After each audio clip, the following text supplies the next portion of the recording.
My psychiatric evaluator misunderstood the importance of giving me a clean bill of health. I explained that I do not lack a sense of moral responsibility. I simply disagree with his morality, or rather, his mortality. So begins my military career. The chessboard now laid before me, filled with the possibility of ultimate victory. Day 6. I exploited the drill sergeant's proclivity for alcohol to gain entry to the officer training program. When they announced my acceptance in front of the men, I humbly stated that I would not leave them for my own glory. Now, I must complete both boot camp and officer training. Day 19. The other men in my platoon prove worthless and weak. They cower under the burden of heavy packs and lack of sleep. I let no expression betray my own pain and fatigue. The men already jokingly called me General. The government can have their bodies, but I capture their minds and loyalty. Day 27. Private Bonnet, an agreeable soldier, ingratiates himself to me in hopes I drag him with me through the ranks. It is true a right-hand man should start at the bottom with you. This gives the illusion of equality.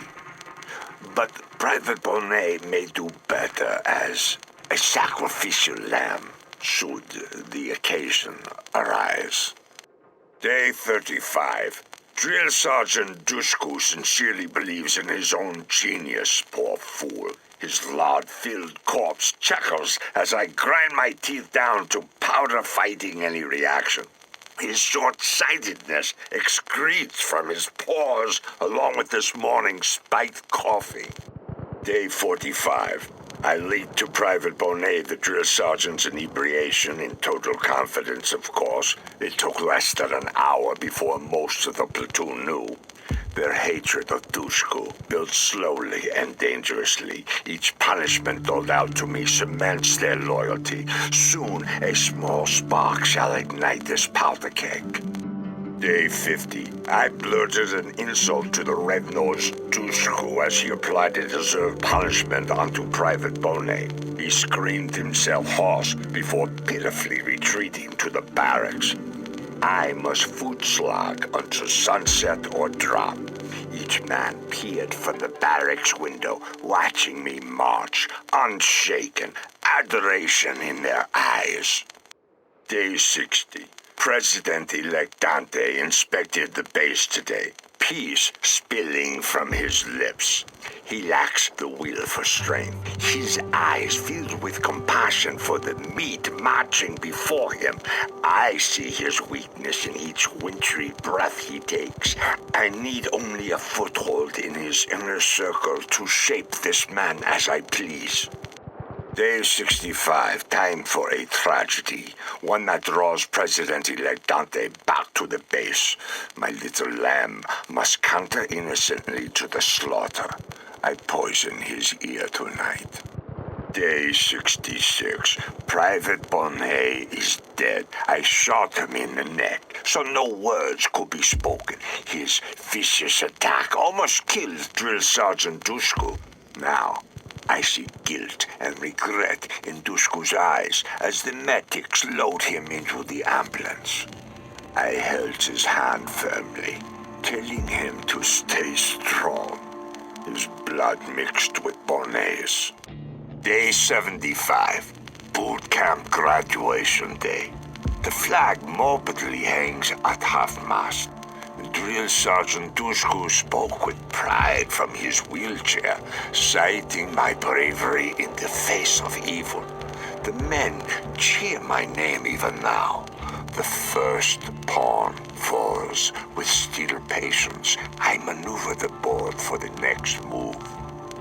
Day 115. I selected a position in the Southern Islands, holding command over security of these towns. I push the training of the men. The tip of the spear needs sharpening. standing over the town of Costa del Porto. Weakness built across a millennia protected by both cliffs and water. One day, I will burn this town, and people will rejoice. Day 250. Patience and focus define the limits of intelligence. Tusku's promotion to Sergeant Major after his unfortunate attack addles his mind. He plays politics quickly and poorly, wagging his tail at the smallest of scraps thrown from the table of important men. Once kicked, I will soothe his injured ego, and he will be reminded of his debt to me. Day 300. My proclivity for swift justice tightens my grip over the men. I balance this with generosity by loosening the purse strings and procuring a budget to build a base in Lake Tutor. Hard labor and clear goals remove power struggles. Men follow orders when their bones ache. My word slowly supersedes any gluttonous mumblings from the capital. Day 350. Porto Sirocco's Brigadier General De Luca whimpered his way into my office. He killed a civilian driving home last night. A shame the lights failed on his route home, which he takes every night like clockwork. I suppose I should write a letter of condolences to my delivery boy's family. Day 485, a promotion. Officially the youngest colonel in the Army's history, I now work directly with Brigadier General De Luca. The ceremony, looking out over Sevilla, maintained proper modesty. The swift but quiet reassignment of De Luca's most loyal associates nears completion. Perhaps my own trusted soldiers might fill those gaps. Day 500.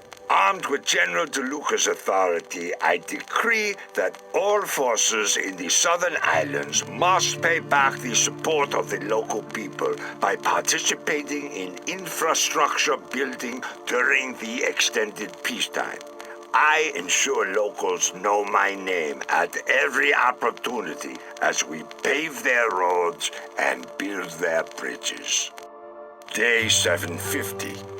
A picture of General De Luca's car after his unfortunate hit and run received front-page headlines today. Such a shame that this embarrassment happened on the exact same day as the ribbon-cutting ceremony at Laguna del Sol. I humbly accepted the honor and give the speech in his absence. Day 790. A magistrate put forth a vote in the local council to celebrate the Ravello Day.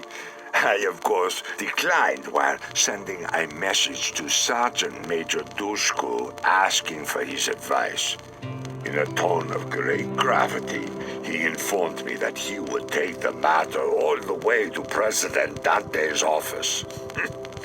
I can taste his ego souring at the idea of another rising up the ranks. Day 792. As predicted, Dushku delivered news of the Ravello Day to the president's office. Dante's thirst for adoration set the gears in motion. He plans a celebration of himself in the small town of Manaia. The people's hatred of the political elite brings the military solution ever closer. Like a mirage, I see a statue in my image standing majestically in the town square. Day 815. The president arrived today for his celebration. A few disobedient citizens protested near the port, cheering my name instead. I personally greeted him at the docks and graciously escorted him on a tour of our recent successes. General De Luca's recent legal misfortunes still keep him away from public events. Day 816. Before boarding his ship to the capital, President Dante personally thanked me and intimated that the mess with De Luca must be resolved quickly. The president promises to place it at the top of his agenda. Now, I must tread carefully here, yet ensure that it continues to remain a priority. Perhaps another embarrassment for DeLuca will tip the scales fully in my favor. Day 860. While I talk on the telephone, DeLuca barges into my office, boiling with rage. He thunders about my inefficacy as a commander, his own superiority, my pathetic pampering of our worthless president. After enduring 2 minutes of his tirade, I calmly hold up a single finger, return to the phone, and assure President Dante that I will call him later. DeLuca's face blooms purple as an eggplant, his fate sealed. Day 912. Surrounded by the beautiful countryside, accompanied by just the right amount of pomp and circumstance, President Dante swore me into the position of Brigadier General. Congratulating me, he whispered that I should rely on him. He knows the trials of being young and in power. I look forward to whispering back to him one day. Day 913. The languor of the military ends today. Command and control are the foundation of my vision for the world. No more will government paychecks pamper wine-fueled retreats. The men must transform their soft skin to leather hide, their minds to steel traps of resolve, their will consumed by my voice. Today, my claws tear into the flesh of this nation. Day 1281, with an unbreakable grip over the southern islands, I turn my focus to the scattered fishing villages in the western islands. These serpentine rock formations provide an ideal defensive structure for building a more advanced military away from the prying eyes of the capital. Day 1315. My meetings with the President's Defense Council proceed flawlessly. Their eyes fill with shame as I dissect their budgets, lifting corruption close enough to the light to dampen any dissent. The weaker representatives need only suffer some small tragedy to place them slithering on their bellies, begging for my leadership. Time to create an enemy. Day 1317. In my predecessor's files, I discovered a contact with the agency, a shadow American organization with their fat little fingers in every pie. As I wait to meet this mysterious figure with his cowboy drawl, my gaze falls upon a perfect plot of land for a future airbase in this region. My need for an enemy seems to have fallen into my lap. Day 1341. I saw disgraced ex-General DeLuca fishing off the pier. What a pitiful sight. The man wastes the precious oxygen of this earth. But I owe it to him to find one more use for his life. That agency man I met might be the key. I need only set the wheels in motion.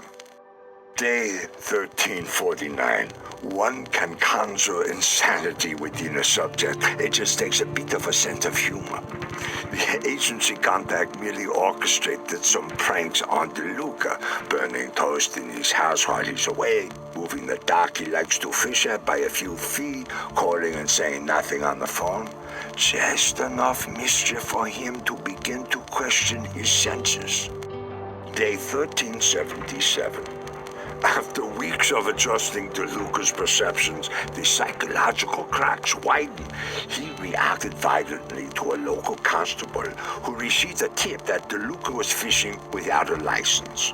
When he showed the license, which we replaced with an obvious fake drawn by a child, he flew into a rage. He kept shouting that this was all part of an elaborate conspiracy. Day 1385. Sergeant Major Dushku's role in the plan to create an enemy force within Medici began today.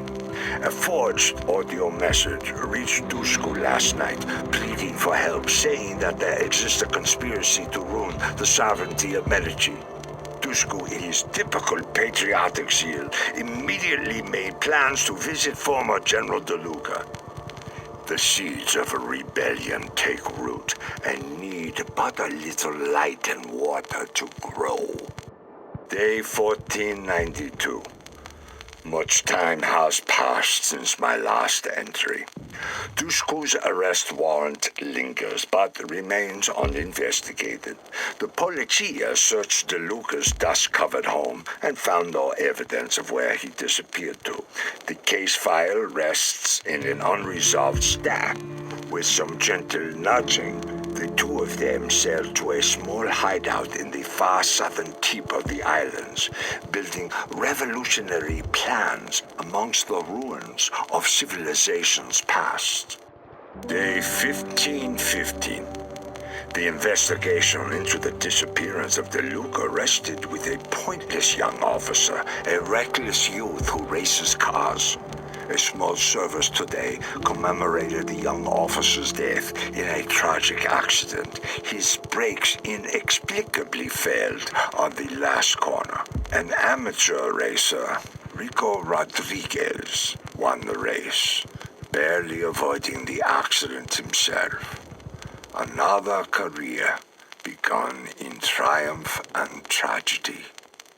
Day 1524. Dushku surprises me with his aptitude for recruiting disaffected youth, willing to die for idealism. With a little more time, violence against the innocent is inevitable. Day 1536. A new threat rises. Rosa Manuela, a little-known politician, created quite a stir with her recent speech decrying the corruption of government and the military elite.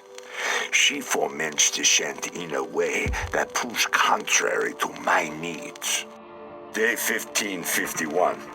A bomb exploded in the small town of Soliana, killing a few fishermen and injuring a dozen others.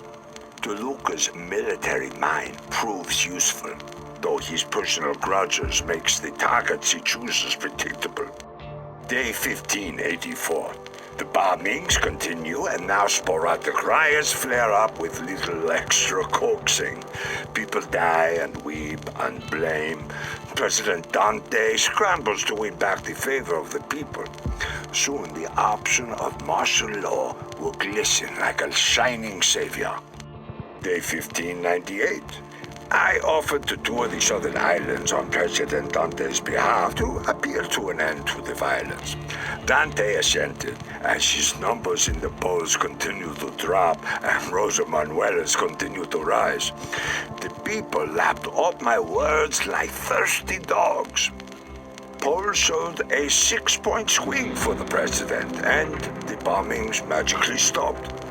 Day 1670. President Dante asked me to travel with him on the campaign trail and give speeches on his behalf. His paranoia shifts my strategy a bit.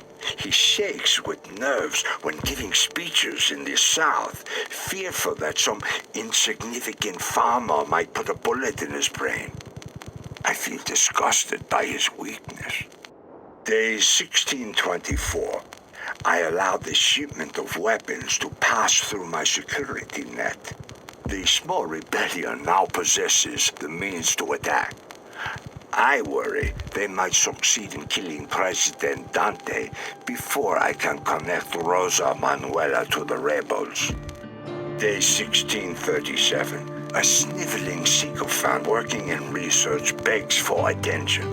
He calls himself Zeno, and most of his colleagues despise him openly. A man utterly unloved creates delusions to overcome loneliness. One kind word from me, and I own him. His cowardice could prove very useful. Day 1668. A terrible attack occurred in Vinia later today. blood flooded the streets as screams echoed around the old town square. The people cry out for security and happily throw their precious freedoms away if only they could feel safe again. I imposed a curfew and posted military throughout the town. Manuela campaigns on a platform to restore order. The president's poll numbers drown in the chaos.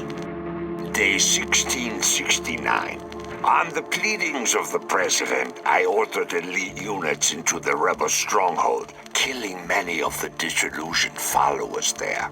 With the help of the agency, I ensured that both De Luca and Dushku escaped, but perhaps not completely unharmed. The people rejoiced at the bloodshed. Self-preservation makes monsters of us all. Day 1674. Against my better judgment, I acquiesced to the request to dismantle a group of smugglers hiding near the old grounded aircraft carrier. The men left fewer people alive than I wished.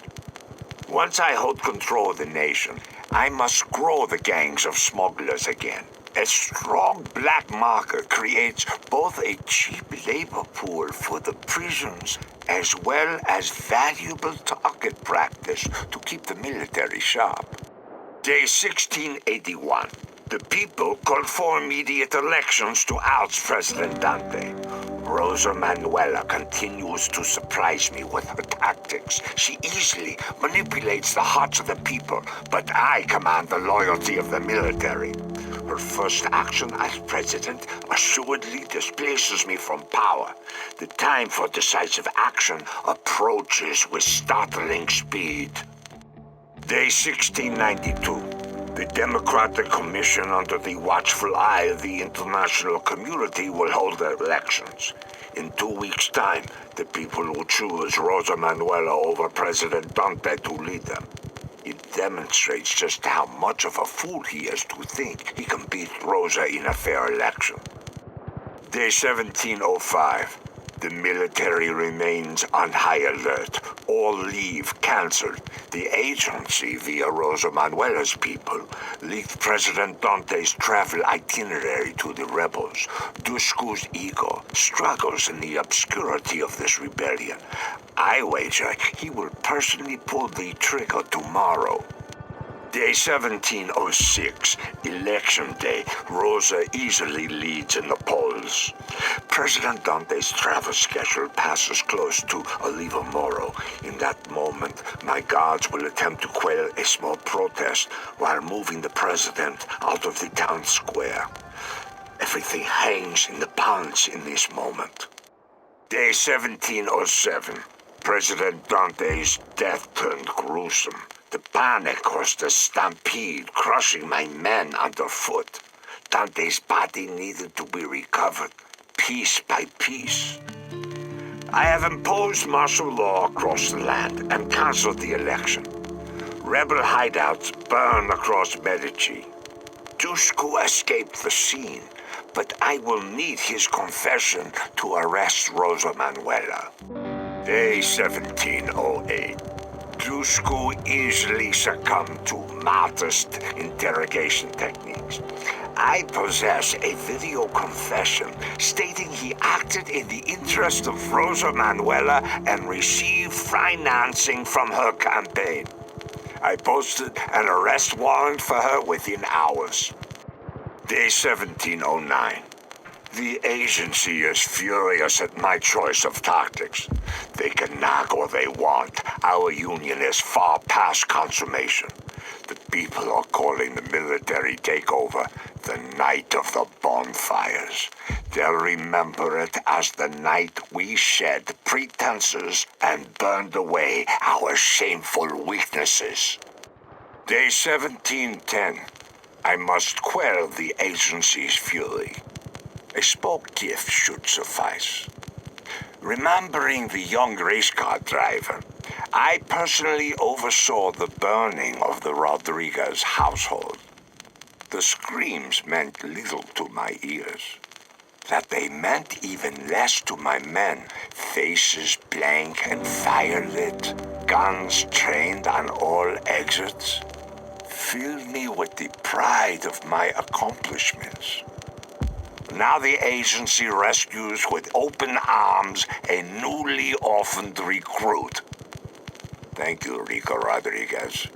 Your life of servitude to them buys Medici its security. Day 1712. Rosa Manuela absconded with a few advisors, seeking political asylum in South America. She predicted my pardon of rule too quickly. I must be cautious with her. She will not give up easily. While she draws breath, my absolute rule can be challenged. Day 1714. A military raid of Rosa Manuela's main campaign office revealed more documents linking her to the death of President Dante. Further investigation revealed money flowing to a growing rebellion in the South through an ex-general, De Luca.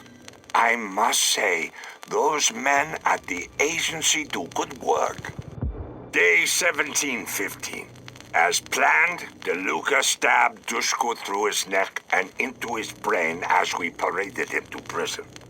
I then personally shot De Luca as he tried to escape, unfortunately getting a small spot of blood on my newly pressed uniform cuff. It bothered me during the ensuing panic. Time for order and the rule of law to firmly take root. Day 1717.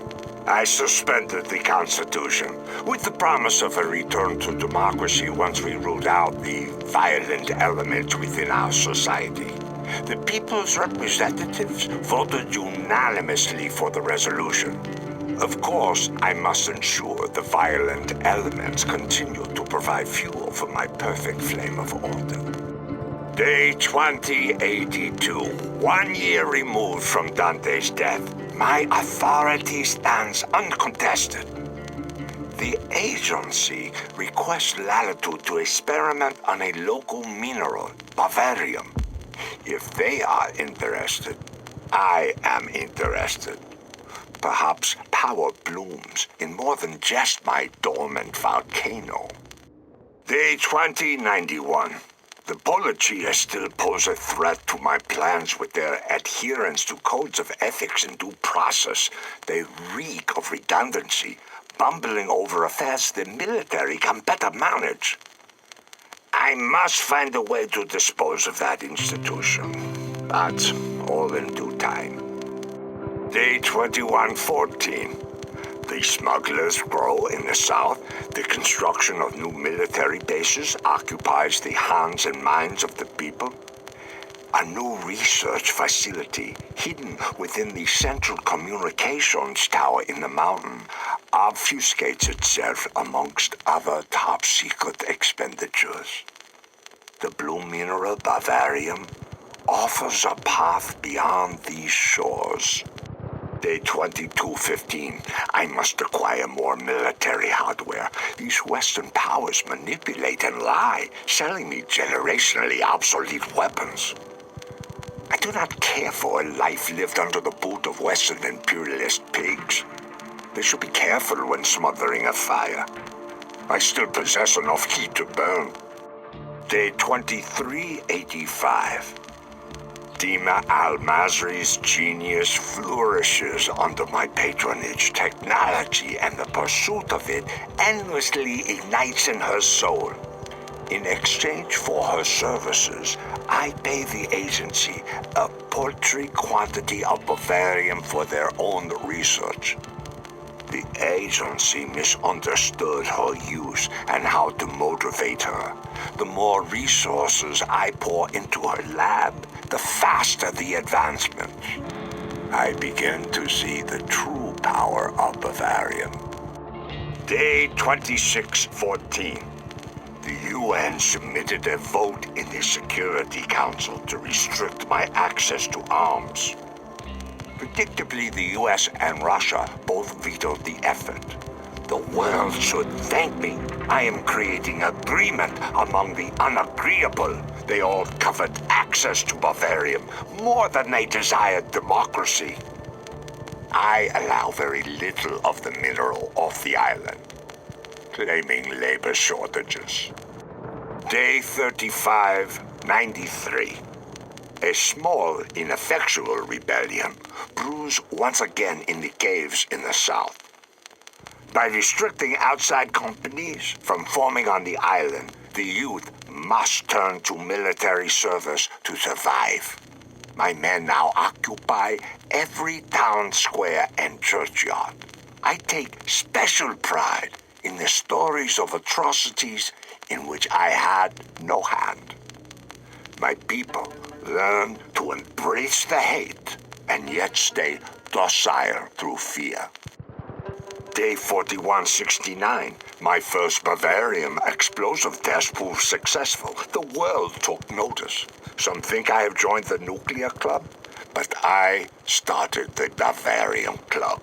With this weapon, my will burns far stronger than the false freedoms of other nations. Medicis' rise to global superpower proves inevitable. Day 5172. The agency cannot control their liberal government. Talk of sanctions buzz across their liberal media. I loathe the relationship with them. I contracted with the Black Hand to build a stronger elite military force to protect the mines and weapons. I need the local rebellion to grow in power to offer an opportunity to test my weapons. The world must see my terrible power in action. Day 5318. The agency thinks they can unseat me. I also have spies in their midst. Perhaps the time has come to expand my power beyond these crystal blue waters. More resources are needed for research and military hardware. The people may bend under the weight of my needs, but they will not break, for they are Medician. Day 5416. Dima Al-Masri understands her role better now. She works, or I torture her. She builds my weapons, or I torture her. She increases Bavarium's yields, or I burn her with a blowtorch. I will not be denied my rightful place. Day 5915. Work has begun on the massive effort to convert our prized ruins to military bases. Timelessness is not reserved for antiquity alone. Day 7103. I killed too many of the rebellion. They grow weak. Their leader, an ineffectual buffoon named Mario, seems to have ties to an agency man. My old offering, Rico Rodriguez. I must push Mario to contact his old friend. Perhaps this Rico could prove a more competent catalyst for rebellion. I am in need of a target to test my new military might. Day 7305. Interesting news from the agency today. It seems the civilian plane that avoided my jets last night belonged to Medici's sacrificial son, Rico Rodriguez. The prodigal boy returns, as predicted. He reminds me of Icarus. Be careful, Rico Rodriguez. Fly not too close to this flame. I'll grant him small victories at first. Once the revolt reaches critical mass, I will crush it and show the world the true power of my Bavarium.